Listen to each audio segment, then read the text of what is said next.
정치권 소식을 핵심 키워드로 짚어보는 시간입니다. 네, 김병빈 경희대 개건교수, 최진봉 성공회대 교수 두 분 나오셨습니다. 어서 오세요. 어서 오십시오. 안녕하세요. 안녕하세요. 첫 번째 키워드부터 볼까요? 네, 내용 확인해 보겠습니다.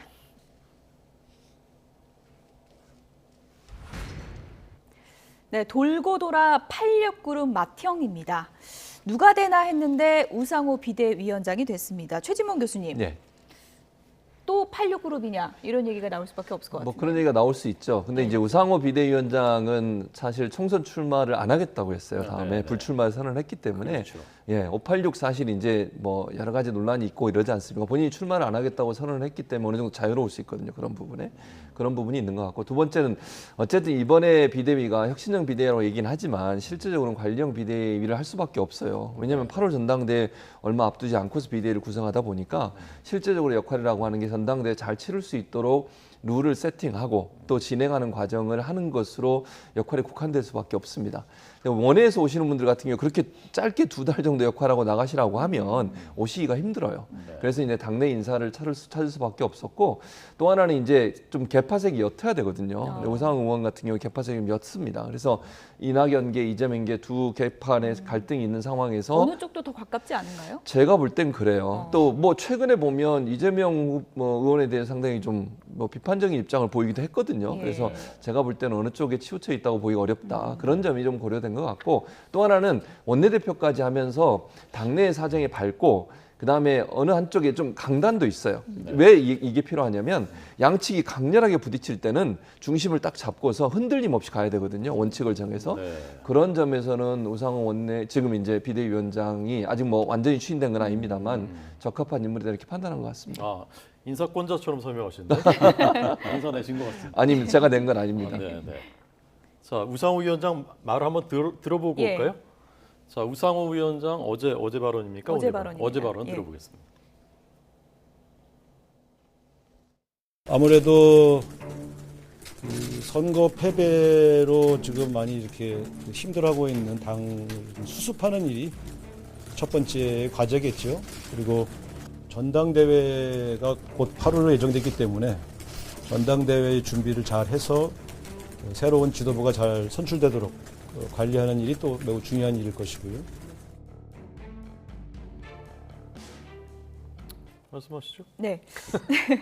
우상호 비대위원장 지금 모습을 봤는데 조금은 좀 지쳐 보이기도 하고 그만큼 또 비대위원장으로서 맡은 과제가 만만치 않다 이렇게 볼 수 있는 거겠죠? 얼굴도 좀 많이 탄 것 같고요. 예. 많이 힘들어 보이는데 많은 정치인들이 대통령 선거를 끝나고 바로 또 지방선거에서 본인 지역구에 대한 선거까지 연이어 치렀기 때문에 굉장히 좀 힘든 시기를 지냈을 겁니다. 예. 더군다나 우상호 의원 같은 경우는 지역구가 이제 서대문 지역인데 네. 우상호 의원 지역구에서 굉장히 오랜 정치적 경쟁 관계에 있었던 이성원 전 의원이 이번에 서대문 구청장으로 당선이 됐거든요. 그랬군요. 그러니까 당선이 되고 난 뒤에 본인의 정치적 지역에서의 기반이나 행보들을 생각해 보게 된다면 또 여러 가지 생각이 들 수밖에 없는 지점이 아닌가.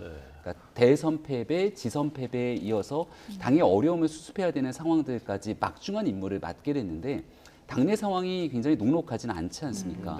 지금 누가 뭐래도 혁신형 비대위가 아니라 관리형 비대위로 볼 수 있는데 그 2달 정도 되는 기간 동안 무난하게 관리를 해야 되지만 전당대회를 앞두고 있는 상황 속에서 민주당 내 말폭탄은 앞으로 더 쏟아질 수밖에 없을 겁니다. 조금 전에 그 우상호 의원이 과거 불출마를 선언했던 대통령 선거 기간의 말씀을 주셨는데요.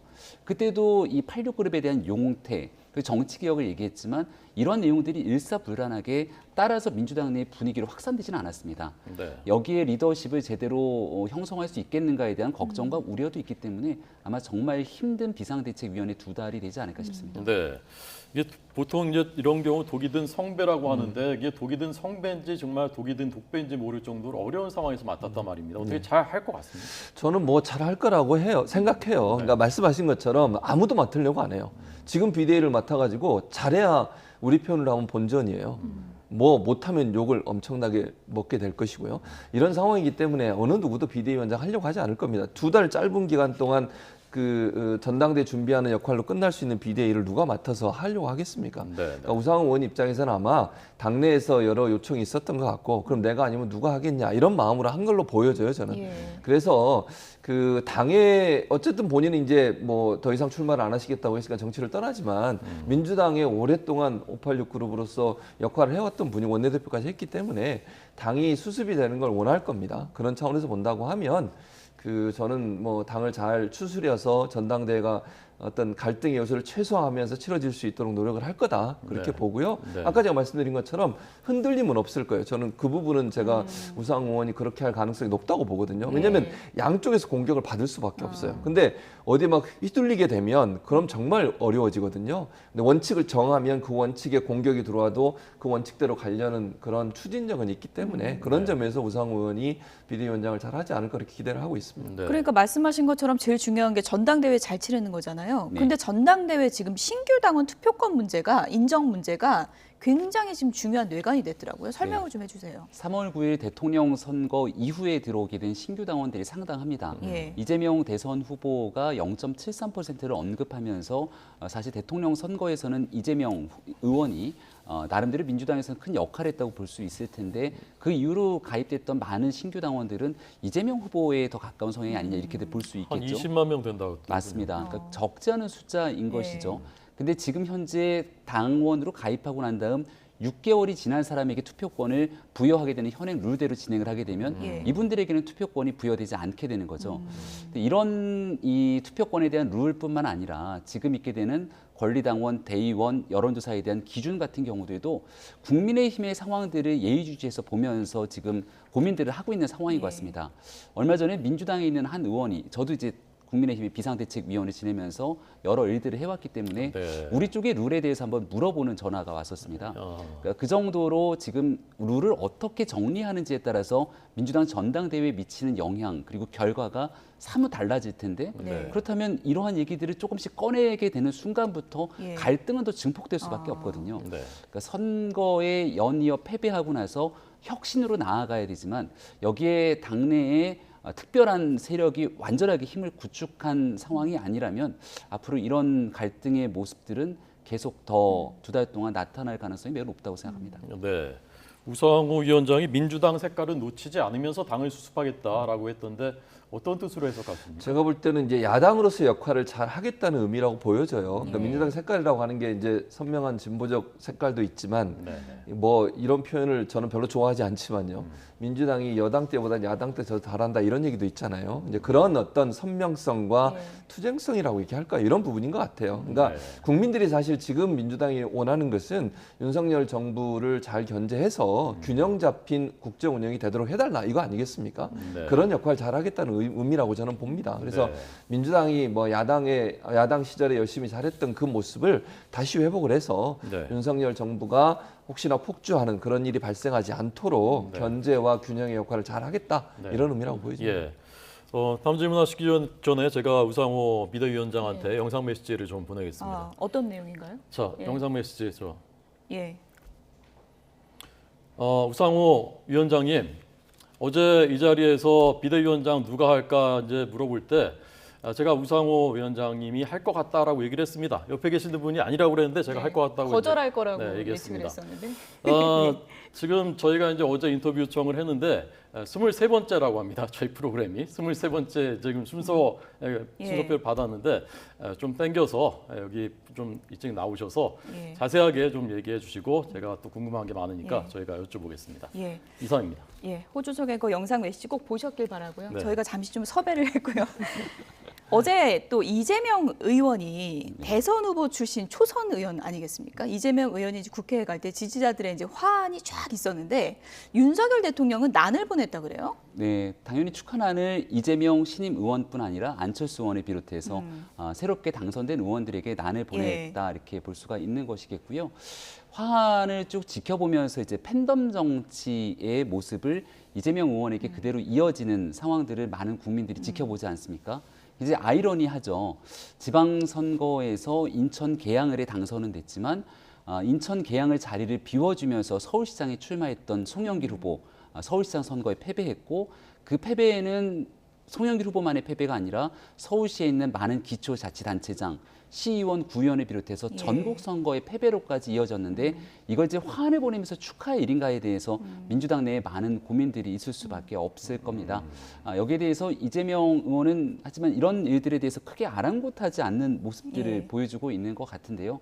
과연 어느 정도 수준까지 이재명 의원이 당내의 책임론을 거듭 이제 예. 물리치고 본인 정치를 향해 나아갈 것인지가 민주당 내 큰 분란의 씨앗으로 남을 거라고 봅니다. 지금 그래픽 내용을 잠시 좀 소개를 해드리면 어제 난을 이제 받은 자리에서 정무수석과 주고받은 내용들이 언론에 이제 보도가 됐는데 이재명 의원이 잘하게 경쟁을 해야 된다 하니까 이제 이진복 수석이 윤석열 대통령이 여야 막론하고 소주 한잔 하자는 생각이다라고 했고요. 이재명 의원이 내가 요즘 살은 좀 빠졌는데 더 건강해졌다 하니까 제일 건강에 도움 안 되는 운동이 선거운동이다 이렇게 얘기를 했다고 합니다. 선거운동 전문가니까 김병민 네. 교수님이 알 것 같아요. 저도 예. 대통령 선거 한 1년 정도 선거 운동을 하고 예. 또 연이어 지방선거를 했는데 이재명 후보 같은 경우도 대통령 선거로 모든 에너지를 다 소비하고 난 다음 또 이번 보궐선거에 뛰어들었기 때문에 굉장히 좀 지쳐있는 상태일 겁니다. 여기서 이진복 정무수석이 뭐 굉장히 정무적으로 사람들과의 관계를 잘 형성하는 능력이 있기 때문에 야당에 있는 의원들과도 축하를 전하면서 함께 이야기를 나눴으면 좋겠다 얘기를 한 것 같고요. 전직 대통령 상대 후보였던 야당 국회의원과 나중에 함께 만나서 윤석열 대통령이 뭔가 소주 한 잔을 기울일 수 있는 기회가 있을 것인가 이런 내용도 굉장히 국민들이 지켜보시기에는 흥미진진한 내용들이 아닌가 싶고요. 예. 아마 앞으로 윤석열 대통령이 이끌고 있는 대통령실에서는 여소야대 국면이기 때문에 이재명 의원이 아니더라도 더 많은 야당 의원들과 여러 정책, 경제 현안들을 두고 토론하고 소통하는 자리들은 많이 이어지지 않을까 생각합니다. 네, 그런 장면 국민들이 보고 싶어하는 장면이죠. 최 교수님은 그 이른바 개딸들의 그 이재명 의원한테 보낸 축하 화환, 그다음에 이제 홍영표 의원한테는 대자보 비판 대자보 붙이고 했다는데 어떻게 보십니까? 일단 뭐 이제 화환을 보내고 이런 부분은 지지자들이 하는 행동이니까 제가 거기에 대해서 뭐 좋다 나쁘다 얘기하기는 좀 부적절하다고 생각해요. 뭐 예를 들면 예전에 윤석열 대통령께서 그 검찰총장 하실 때도 화환 보내고 막 조화 그랬죠. 보내고 이랬었잖아요. 그러니까 네. 이게 이제 지지자들 입장에서는 뭔가 지지세를 보여주기 위한 행동으로 보여집니다. 다만 이제 저는 홍영표 의원 그 사무실이죠. 지역 사무실에 그런 대자보를 길게 붙이고 이런 부분들은 좀 자제했으면 좋겠어요. 그런 부분들은 그러니까 대자보가 뭐 특별히 폭력적인 게 아니라고 볼 수도 있겠지만 그걸 보는 사람 입장에는 상당히 섬뜩하게 느껴질 수 있는 거거든요. 네. 예. 그러니까 뭐 비판할 수 있습니다. 충분히. 뭐 지지자 입장에서 홍윤표 의원의 행동에 대해서 이건 문제가 있습니다라고 얘기할 수는 있지만 그 방법이라고 하는 것이 남에게 어떤 뭐 이렇게 좀 위협적인 느낌을 받게 하거나 아니면 너무 과하다는 표현이 들어가는 표현들을 안 했으면 좋겠어요. 그냥 정상적인 방법으로 비판하고 그게 잘못됐다는 걸 지적할 수 있는 그런 문화가 형성됐으면 좋겠고 저렇게 이제 특별한 형태의 모습들이 이제 저기에 일하는 분들이나 아니면 홍표 의원 입장에 상당히 뭐 위협감을 느끼게 하거나 불쾌감을 느끼게 하는 것 자체는 예. 좀 자제하는 문화가 있었으면 좋겠습니다. 네. 이런 내용을 보면은 좀 비판을 넘어서 이제 혐오로 가는 게 아니냐. 이렇게 위험 수위로 가다 보면 이건 결국은 이재명 의원이 좀 교통 정리를 하는 게 맞지 않나라는 시각도 있거든요. 그런데 이재명 의원 입장에서는 본인을 향한 팬덤 정치가 지금 이재명 의원이 차후에 전당대회까지 갈 수 있는 하나의 발판이 될 텐데 그걸 애써 무력화시키려고 하지는 않는 것 같습니다. 예. 만약 그런 정치가 조금 더 일찍이 진행이 됐다면 우리 정치가 한 단계 더 성숙하고 발전했겠죠.